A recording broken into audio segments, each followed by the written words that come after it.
Welcome. I'm Dr. John, a licensed couples and family therapist. This isn't really a parenting channel. It's a place where parents and adult children learn to understand themselves better so healing doesn't stop with them. So welcome home. Dear parent, can I ask you an honest question? Why is it that one comment from your mother or one look from your father can undo weeks, sometimes months of confidence? Like, you spent hours researching, probably reading a lot, learning, healing, trying, and then they say, that's not how we did it. You're too soft. You're spoiling them. That child needs discipline. And then suddenly, you don't feel like the parent anymore. You feel like their child again. But did you ever ask why? Because this isn't really about parenting, okay? It's about authority. Let's dive in. Your body remembers childhood. What does that mean? So, children don't seek approval because they're weak. They seek approval because approval once meant protection. It meant food. It meant love. It meant belonging. It meant safety. It meant connection. And for years, your nervous system learned, my parents decide whether I'm okay. Hell, even after adulthood, your body often keeps operating under these old rules. See, your birth certificate says you're an adult, but your nervous system sometimes still thinks you're 8 years old. That's why a simple comment from your mother can feel like a verdict instead of an opinion. That's why a look of disappointment from your father can make you question yourself for the rest of the day. Logically, you know you're grown. You pay your own bills. You're raising children of your own. You make your own decisions. But your nervous system isn't responding to your age. It's actually responding to old experiences. Because when you were 8, their approval wasn't just nice to have. It felt necessary. Their smile meant safety. Their affection meant connection. Their disappointment could feel like rejection. Your brain learned very early that staying emotionally close to the people raising you, it was essential for survival. And so years later, when they criticize your parenting, your body doesn't always realize you're a 40-year-old mother or 35-year-old father. For just a moment, it reaches back to an old file cabinet and pulls out that old survival strategy. Maybe I'm doing it wrong. Maybe I need to fix this. Maybe I need to tell them that I'm okay. That's why healing isn't simply reminding yourself I'm an adult now. Nope. Healing is helping your nervous system discover what your mind already knows, that you're no longer their child waiting for their permission. You're a parent now. And honestly, that changes everything. Advice doesn't always feel like advice from our folks. I get that. As a clinician, people often ask, why can't I just take their advice? Because your nervous system isn't hearing advice. Because they're your parents, it's hearing evaluation. You see, there's a difference. Like, advice says, here's an idea. Evaluation says, I'm judging how you're doing. And children live under evaluation. Adults collaborate. Sometimes you're not reacting to what they said. You're reacting to the position they still occupied inside of you. And, emotional regression is a big deal. Look, have you noticed that around your parents, you become someone you haven't been in years? I see this all the time with my clients. Suddenly, you're explaining yourself more. You're defending yourself more. You're needing permission, or you're hiding things. You may become quiet around them. You may become reactive. You may become 12. Psychologists call this emotional regression. So it's when your body returns to an earlier version of you because your family system still expects it. You didn't become immature. You just returned to the age where the relationship was first organized, right? So have you ever noticed that around your parents, you become someone you didn't recognize? So let's say you're confident at work, you lead teams, you make difficult decisions every day. You raise your children, but then you spend one afternoon with your parents and then suddenly you're explaining yourself to them. You're defending yourself. You're even avoiding conflict. Heck, desperately, you're trying to prove that you're doing a good job. And then you leave thinking like, what's wrong with me? I thought I was past this.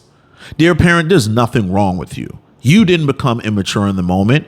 Your nervous system returned to the version of you that first learned how to survive this relationship. And if this relationship with your parents was organized around earning approval, you will feel the urge to perform if it was organized around avoiding criticism. You'll become more careful if it was organized around keeping the peace. You'll swallow your own voice, right? Healing isn't pretending that those old reactions don't exist.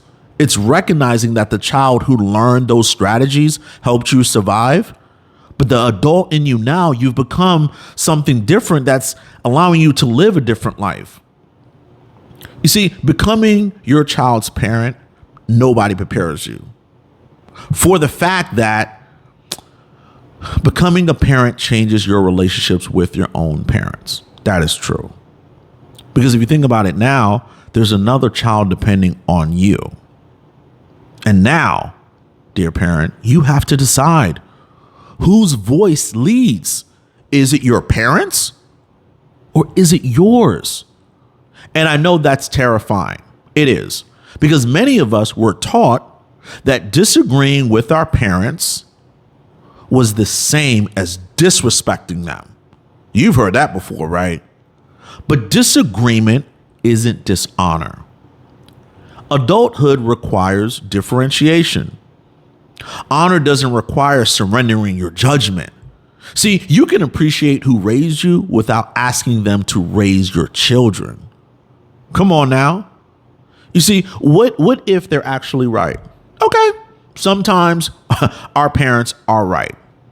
Sometimes they may notice something we've missed. Okay, cool. Healing isn't learning to reject everything they say, but healing is finally becoming free enough to evaluate it. So what does that look like? Ask yourself, is what they're saying right now, is it true? Is it helpful? Does it fit my child? Heck, does it fit my values? Can I receive wisdom without surrendering authority?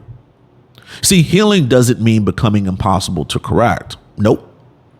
It means becoming free enough to choose what you keep. Sometimes when people begin healing from unhealthy family dynamics, they swing to the opposite extreme. You see, they tell themselves, no one gets to tell me anything anymore. But, that's not healing. That's self-protection, wearing the clothes of freedom. See, healthy parents remain teachable. They listen. They ask questions. They stay curious. The difference is this. You no longer want to confuse someone's confidence with someone's authority. They no longer assume that because a voice is familiar, it must be followed. That's not how that works. You have to really rethink this. It's like to ask, is this true? Does this fit my child? Does this advice even reflect the kind of parent I want to become? Then without guilt, fear, or obligation, you keep the wisdom and leave the wound behind. You could do both, right? Let's talk about respecting boundaries. I appreciate your concern. I'll think about that. We're choosing something different. I know that's how you parented. This is what we've decided. Thanks for sharing. There's no debate. You don't have to debate. Heck, you don't even have to perform.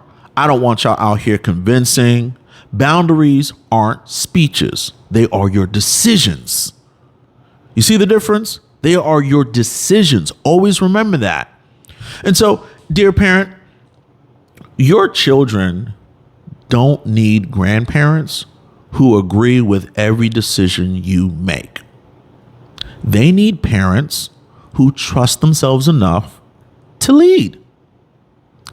One day, your children will disagree with you too. Okay? And when that day comes, I hope they don't need your permission to become good parents, because that's what healthy families do. You see, they don't reproduce dependents. They raise adults. See the difference? And so, dear parent, if today's conversation helped you understand why one comment from your parents can still shake your confidence, don't stop here. Because that pressure didn't begin when you became a parent. It began much earlier, when you learned what love, approval, and safety required from you. That's what we're here to talk about next. Continue this journey with me, okay? And maybe the greatest gift you'll ever give your children, it won't be perfect parenting. It'll be becoming the first person in your family who trusted yourself enough to lead with love instead of fear. But here's what we've learned. You don't become that parent simply by having children. You become that parent by understanding the child who still lives inside you. So before you leave, continue this conversation with me, okay? Because today's sermon explained why your parents' voices still carry so much weight. The next sermon explains where that weight came from in the first place. I'll meet you there, and welcome home.